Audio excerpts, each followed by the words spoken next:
Praise the lord. ದೇವರ ನಾಮಕ್ಕೆ ಸ್ತೋತ್ರ ಉಂಟಾಗಲ್ಪಡಲಿ. ಪ್ರೀತಿಯುಳ್ಳ ದೇವ ಜನರೇ, ಯೇಸು ಕ್ರಿಸ್ತನ ಹೆಸರಿನಲ್ಲಿ ನಾನು ನಿಮ್ಮನ್ನು ವಂದಿಸುತ್ತೇನೆ. ಧರ್ಮೋಪದೇಶ ಕಾಂಡ 28ನೇ ಅಧ್ಯಾಯ 6ನೇ ವಚನದಲ್ಲಿ ವಾಕ್ಯ ರೀತಿಯಾಗಿ ಬರೆಯಲ್ಪಟ್ಟಿದೆ, ನೀವು ಕೆಲಸಕ್ಕೆ ಹೋಗುವಾಗಲೂ ಬರುವಾಗಲೂ ಶುಭ ಉಂಟಾಗುವುದು ಎಂದು ವಚನ ಬರೆಯಲ್ಪಟ್ಟಿದೆ. ಅಂದರೆ ಪ್ರೀತಿಯುಳ್ಳ ದೇವ ಜನರೇ, ನಾವು ಕೆಲಸಕ್ಕೆ ಹೋಗುವಾಗಲೂ ಬರುವಾಗಲೂ ಕರ್ತನು ನಮಗೆ ಇವತ್ತೇನ್ ಮಾಡುವವರಾಗಿದ್ದಾರೆ, ಶುಭವನ್ನ ಉಂಟು ಮಾಡುವವರಾಗಿದ್ದಾರೆ. ಇವತ್ತು ನಮ್ಮ ಕೆಲಸ ಕಾರ್ಯಗಳಲ್ಲಿ ಅನೇಕ ಒಂದು ಸೋಲುಗಳನ್ನು ನಾವು ಇವತ್ತು ನೋಡಿರ್ತೇವೆ. ನಮ್ಮ ಬಿಸ್ನೆಸ್ ಮಾರ್ಗಗಳಲ್ಲಿ ನಾವು ಇವತ್ತು ಅನೇಕ ಒಂದು ಅಪಜಯವನ್ನ ಕಂಡಿರ್ತೇವೆ.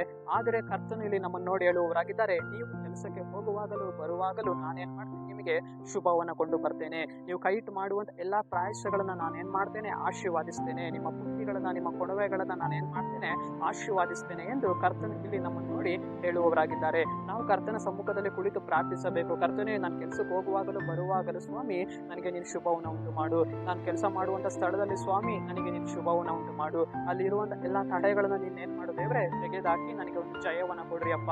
ನಾನು ಕೈಟ್ ಮಾಡುವಂತ ಪ್ರಯಾಸಗಳಲ್ಲಿ ನನಗೆ ಶುಭವನ್ನ ಉಂಟು ಮಾಡ್ರಿ ಅಪ್ಪ ಅಂತೇಳಿ ನಾವು ಕರ್ತನ ಸಮ್ಮುಖದಲ್ಲಿ ಕುಳಿತು ಪ್ರಾರ್ಥಿಸುವಾಗ ಕರ್ತನ ಖಂಡಿತವಾಗಿಯೂ ನಮ್ಗೆ ಏನ್ ಮಾಡುವವರಾಗಿದ್ದಾರೆ, ಒಂದು ಶುಭವನ್ನ ಉಂಟು ಮಾಡಿರ್ತಾರೆ. ಶುಭವನ್ನ ಆತನು ಉಂಟು ಮಾಡುವವನಾಗಿದ್ದಾನೆ. ಪ್ರೀತಿಯುಳ್ಳ ದೇವ ಜನರೇ, ನಾವು ಇವತ್ತು ಯೋಚಿಸುವಂಥದ್ದು ಬೇಡ. ಕರ್ತನು ನಮ್ಮ ಮುಂದೆ ಹೋಗಿ ನಮ್ಮ ಕೆಲಸ ಕಾರ್ಯಗಳಲ್ಲಿ ಜಯವನ್ನ ಕೊಂಡು ಬರುವವರಾಗಿದ್ದಾರೆ, ಶುಭ ಕೃಪಗಳನ್ನ ಕೊಂಡು ಬರುವವರಾಗಿದ್ದಾರೆ. ಪ್ರೀತಿಯುಳ್ಳ ದೇವ ಜನರೇ, ಸರಿ ನಾವು ಪ್ರಾರ್ಥಿಸೋಣ. ಅಪ್ಪ ಕರ್ತನೆ, ನಿಮ್ಮ ನಾಮಕ್ಕೆ ಸ್ತೋತ್ರ ಸ್ವಾಮಿ. ಈ ವಾಕ್ಯ ಭಾಗ ಸಂದೇಶವನ್ನ ನೋಡ್ತಾ ಇರುವಂತ ಜನಗಳನ್ನ ನೀನು ಮುಂದೆ ದೇವರೇ, ನೀನು ಅವರನ್ನ ಆಶೀರ್ವಾದ ಮಾಡು ಸ್ವಾಮಿ. ಕೆಲಸಕ್ಕೆ ಹೋಗುವಾಗಲೂ ಬರುವಾಗಲೂ ದೇವರೇ ಶುಭವನ್ನ ಉಂಟು ಮಾಡ್ರಿ. ಎಲ್ಲ ಕೇಡಿನ ಕಾರ್ಯಗಳನ್ನ ತೆಗೆದಾಕ್ರಿ ಅಪ್ಪ. ನಿಮ್ಮ ನಾಮಕ್ಕೆ ಸ್ತೋತ್ರ ರಾಜ. ಜೆರೆತಿನ ಯೇಸುವಿನ ನಾಮದಲ್ಲಿ ತಂದೆಯೇ, ಆಮೆನ್.